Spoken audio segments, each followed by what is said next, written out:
మన దగ్గర ఉన్న వాక్యానికి ఉన్న పవర్ దీని ముందు ఏది నిలబడదండి. ఈ రోజు అనుకుంటున్నారు మన రాష్ట్రాలలో, మన దేశంలో చాలా మంది మతోన్మాదులు బైబిల్ని తగలబెట్టేస్తే, ఇక బైబిల్ ఓ 4 ప్రతులను కాల్చేస్తే క్రైస్తవం ఉండదనుకుంటున్నారు. మరొకడు అన్నాడు ఈ మధ్యని, నా జీవిత జయం ఒకటే, ఏంటో తెలుసా, నేను బ్రతుకున్న నాకు ఒకే ఒక భయం. సినిమా డైలాగ్ ఇటు తీసుకుని ఇది ఎనవాళ్ళు చేసుకుని చెప్పుకుంటున్నాడు, నాకు ఒక భయం ఉంది, నేను బ్రతుకుండగా ఒక చర్చ్ అయినా భారతదేశంలో ఉండిపోద్దేమో, ఒక పాస్టర్ అయినా ఉండిపోతాడేమో అన్నాడు. ఆడు భయముతోనే చేస్తాడు. ఈ రోజు నేను ఈ వేదిక మీద నుంచి చెప్తున్నాను, క్రైస్తవ్యాన్ని కించు ఒక వెంట్రుక కూడా పీకలేవరా నువ్వు, ఒక వెంట్రుక. ఎందుకంటే నీకంటే కఠినమైన బలమైన ప్రపంచ సామ్రాజ్యాలను పరిపాలన చేస్తున్న రోమా చక్రవర్తుల అండతో ఏమి చేయలేకపోయింది. ఇప్పుడు ఈ రోజు కేంద్రంలో మాకు సంబంధించిన ప్రభుత్వం ఉంది, లేకపోతే రాష్ట్రంలో మాకు సంబంధించిన నాయకులు ఉన్నారు.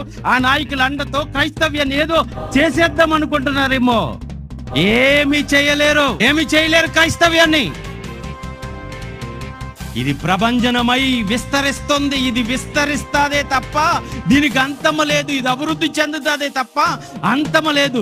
నీలాంటి వాళ్ళు ఎంతమంది భయాలతో చచ్చిపోవాలో తెలుసా?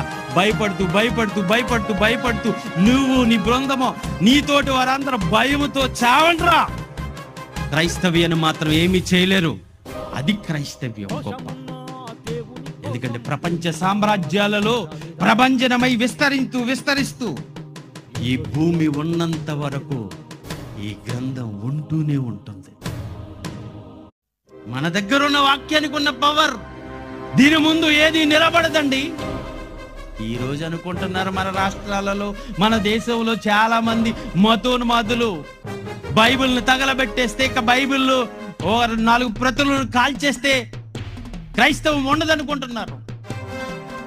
మరొకడు అన్నాడు ఈ మధ్యని, నా జీవిత జయం ఒకటే, ఏంటో తెలుసా, నేను బ్రతుకున్న నాకు ఒకే ఒక భయం. సినిమా డైలాగ్ ఇటు తీసుకుని ఇది ఎనవాళ్ళు చేసుకుని చెప్పుకుంటున్నాడు, నాకు ఒక భయం ఉంది, నేను బ్రతుకుండగా ఒక చర్చ్ అయినా భారతదేశంలో ఉండిపోద్దేమో, ఒక పాస్టర్ అయినా ఉండిపోతాడేమో అన్నాడు.